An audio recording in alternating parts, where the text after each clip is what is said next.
René Guénon, Autorité spirituelle et pouvoir temporel. Chapitre 3, Connaissance et action. Nous avons dit plus haut que les rapports des deux pouvoirs spirituels et temporels doivent être déterminés par ceux de leur domaine respectif. Ramenée ainsi à son principe, la question nous paraît très simple car elle n'est pas autre chose au fond que celle des rapports de la connaissance et de l'action. On pourrait objecter à cela que, d'après ce que nous venons d'exposer, les détenteurs du pouvoir temporel doivent aussi posséder normalement une certaine connaissance. Mais outre qu'ils ne la possèdent pas par eux-mêmes et qu'ils la reçoivent de l'autorité spirituelle, cette connaissance ne porte que sur les applications de la doctrine et non sur les principes mêmes. Ce n'est donc à proprement parler qu'une connaissance par participation.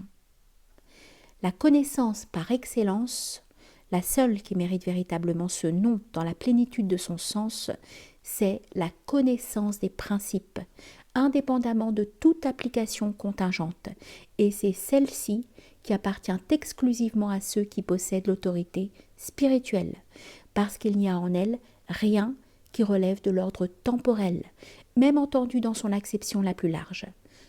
Par contre, quand on passe aux applications, on se réfère à cet ordre temporel, parce que la connaissance n'est plus envisagée alors uniquement en elle-même et pour elle-même, mais en tant qu'elle donne à l'action sa loi.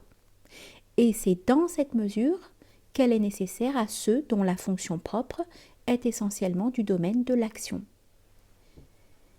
Il est évident que le pouvoir temporel, sous ses diverses formes militaires, judiciaires, administratives, est tout entier engagé dans l'action.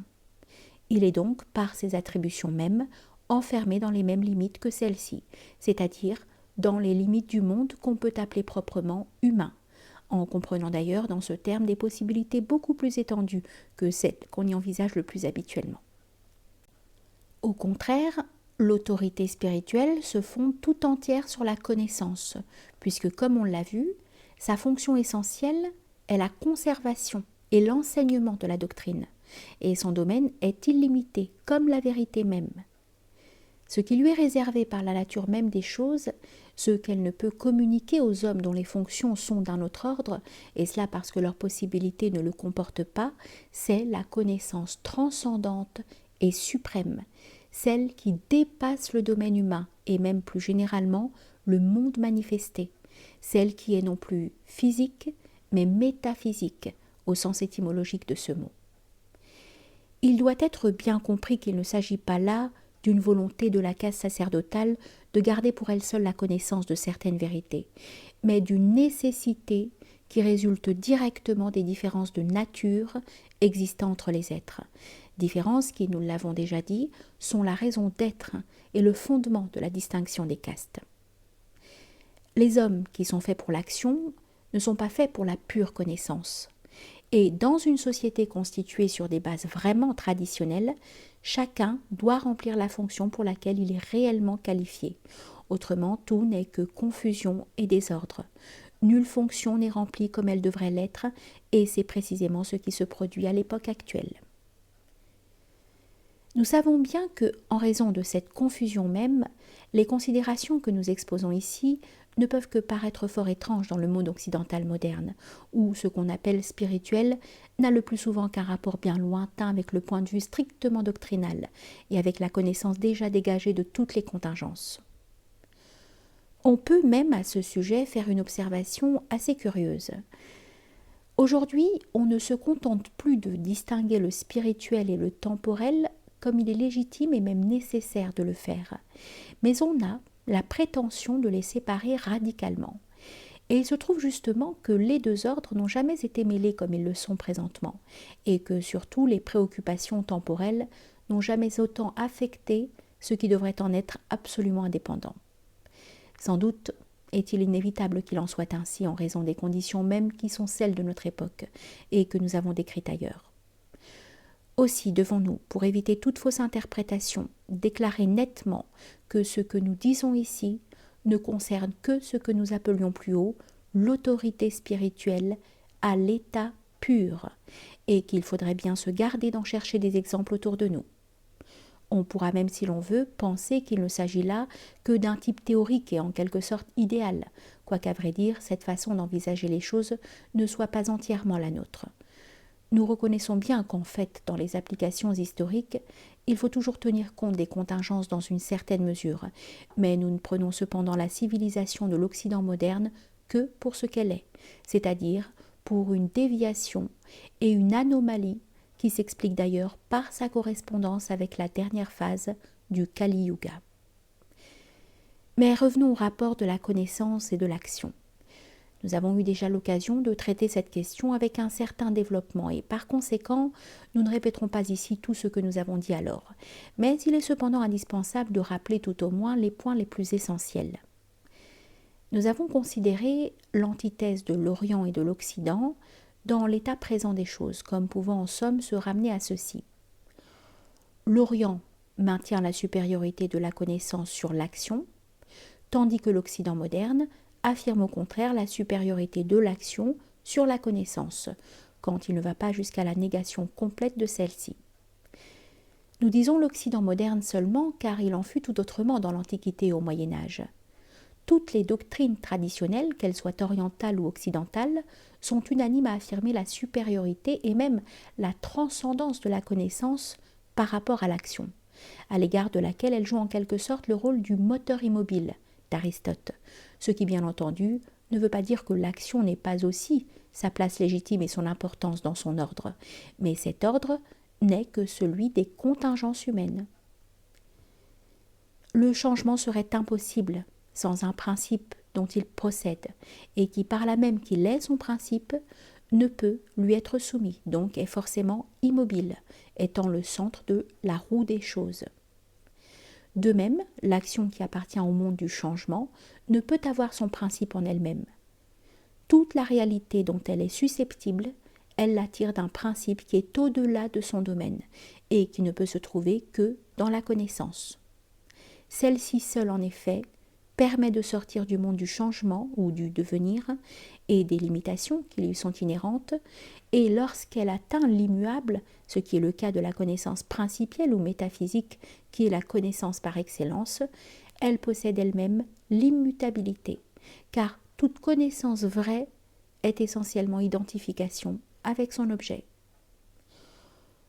L'autorité spirituelle, par là même qu'elle implique cette connaissance, possède aussi en elle-même l'immutabilité. Le pouvoir temporel, au contraire, est soumis à toutes les vicissitudes du contingent et du transitoire, à moins qu'un principe supérieur ne lui communique, dans la mesure compatible avec sa nature et son caractère, la stabilité qu'il ne peut avoir par ses propres moyens. Ce principe ne peut être que celui qui est représenté par l'autorité spirituelle. Le pouvoir temporel a donc besoin, pour subsister, d'une consécration qui lui vienne de celle-ci. C'est cette consécration qui fait sa légitimité, c'est-à-dire sa conformité à l'ordre même des choses. Telle était la raison d'être de l'initiation royale que nous avons définie au chapitre précédent, et c'est en cela que consiste proprement le droit divin des rois, ou ce que la tradition extrême orientale appelle le mandat du ciel. C'est l'exercice du pouvoir temporel en vertu d'une délégation de l'autorité spirituelle, à laquelle ce pouvoir appartient éminemment, ainsi que nous l'expliquions alors. Toute action qui ne procède pas de la connaissance manque de principe et n'est plus qu'une vaine agitation. De même, tout pouvoir temporel qui méconnaît cette subordination vis-à-vis de l'autorité spirituelle est pareillement vain et illusoire. Séparé de son principe, il ne pourra s'exercer que d'une façon désordonnée et ira fatalement à sa perte. Puisque nous venons de parler du mandat du ciel, il ne sera pas hors de propos de rapporter ici comment, d'après Confucius lui-même, ce mandat devait être accompli. Ouvrez les guillemets. Les anciens princes, pour faire briller les vertus naturelles dans le cœur de tous les hommes, s'appliquaient auparavant à bien gouverner chacun sa principauté. Pour bien gouverner leur principauté, ils mettaient auparavant le bon ordre dans leur famille. Pour mettre le bon ordre dans leur famille, ils travaillaient auparavant à se perfectionner eux-mêmes. Pour se perfectionner eux-mêmes, ils réglaient auparavant les mouvements de leur cœur. Pour régler les mouvements de leur cœur, ils rendaient auparavant leur volonté parfaite. Pour rendre leur volonté parfaite, ils développaient leurs connaissances le plus possible. On développe ces connaissances en scrutant la nature des choses. La nature des choses une fois scrutée, les connaissances atteignent leur plus haut degré. Les connaissances étant arrivées à leur plus haut degré, la volonté devient parfaite. La volonté étant parfaite, les mouvements du cœur sont réglés. Les mouvements du cœur étant réglés, tout l'homme est exempt de défauts. Après s'être corrigé soi-même, on établit l'ordre dans la famille. L'ordre régnant dans la famille, la principauté bien gouvernée. La principauté étant bien gouvernée, bientôt tout l'empire jouit de la paix. Fermez les guillemets. On devra reconnaître qu'il y a là une conception du rôle du souverain qui diffère singulièrement de l'idée qu'on peut s'en faire dans l'Occident moderne, et qui le rend d'ailleurs autrement difficile à remplir, mais lui donne aussi une toute autre portée. Et l'on remarquera particulièrement que la connaissance est expressément indiquée comme la condition première de l'établissement de l'ordre, même dans le domaine temporel. Il est facile de comprendre maintenant que le renversement des rapports de la connaissance et de l'action dans une civilisation est une conséquence de l'usurpation de la suprématie par le pouvoir temporel. Celui-ci, en effet, doit alors prétendre qu'il n'y a aucun domaine qui soit supérieur au sien, lequel est précisément celui de l'action. Cependant, si les choses en restent là, elles ne vont pas encore jusqu'au point où nous les voyons actuellement et où toute valeur est déniée à la connaissance. Pour qu'il en soit ainsi, il faut que les kshatriyas eux-mêmes aient été dépossédés de leur pouvoir par les castes inférieures. En effet, comme nous l'indiquions précédemment, les kshatriyas, même révoltés, ont plutôt tendance à affirmer une doctrine tronquée, faussée par l'ignorance ou la négation de tout ce qui dépasse l'ordre physique, mais dans laquelle subsistent encore certaines connaissances réelles, quoique inférieures. Ils peuvent même avoir la prétention de faire passer cette doctrine incomplète et irrégulière pour l'expression de la véritable tradition. Il y a là une attitude qui, bien que condamnable au regard de la vérité, n'est pas dépourvue encore d'une certaine grandeur. D'ailleurs, des termes comme ceux de noblesse, d'héroïsme, d'honneur, ne sont-ils pas dans leur acception originelle la désignation des qualités qui sont essentiellement inhérentes à la nature des kshatriyas ? Par contre, quand les éléments correspondant aux fonctions sociales d'un ordre inférieur arrivent à dominer à leur tour toute doctrine traditionnelle, même mutilée ou altérée, disparaît entièrement. Il ne subsiste plus même le moindre vestige de la science sacrée, et c'est le règne du savoir profane, c'est-à-dire de l'ignorance qui se prend pour science et se complaît dans son néant. Tout cela pourrait se résumer en ces quelques mots. La suprématie des brahmanes maintient l'orthodoxie doctrinale. La révolte des kshatriyas amène l'hétérodoxie. Mais avec la domination des castes inférieures, c'est la nuit intellectuelle, et c'est là qu'en est aujourd'hui l'Occident, qui menace d'ailleurs de répandre ses propres ténèbres sur le monde entier.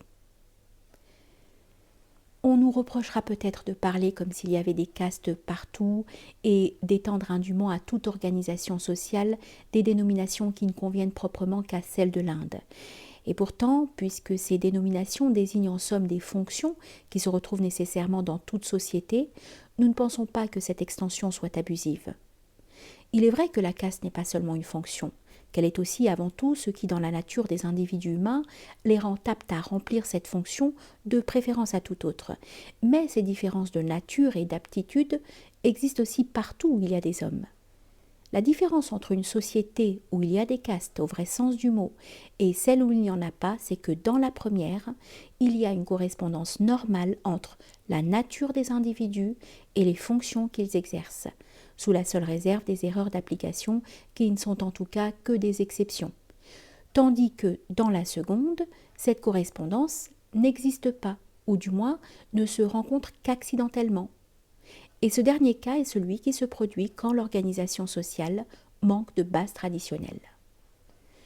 Dans les cas normaux, Il y a toujours quelque chose de comparable à l'institution des castes, avec les modifications requises par les conditions propres à tel ou tel peuple. Mais l'organisation que nous trouvons dans l'Inde est celle qui représente le type le plus complet en tant qu'application de la doctrine métaphysique à l'ordre humain, et cette seule raison suffirait en somme à justifier le langage que nous avons adopté, de préférence à tout autre que nous aurions pu emprunter à des institutions ayant, par leur forme plus spécialisée, un champ d'application beaucoup plus limité, et par conséquent ne pouvant fournir les mêmes possibilités pour l'expression de certaines vérités d'ordre tout à fait général. Il y a d'ailleurs encore une autre raison qui, pour être plus contingente, n'est pas négligeable et qui est celle-ci. Il est très remarquable que l'organisation sociale du Moyen-Âge occidental ait été calquée exactement sur la division des castes, le clergé correspondant aux brahmanes, la noblesse aux kshatriyas, le tiers-état aux vaishyas et les serfs aux shudras. Ce n'étaient pas des castes dans toute l'acception du mot. Mais cette coïncidence, qui n'a assurément rien de fortuit, n'en permet pas moins d'effectuer très facilement une transposition de termes pour passer de l'un à l'autre de ces deux cas. Et cette remarque trouvera son application dans les exemples historiques que nous aurons à envisager par la suite.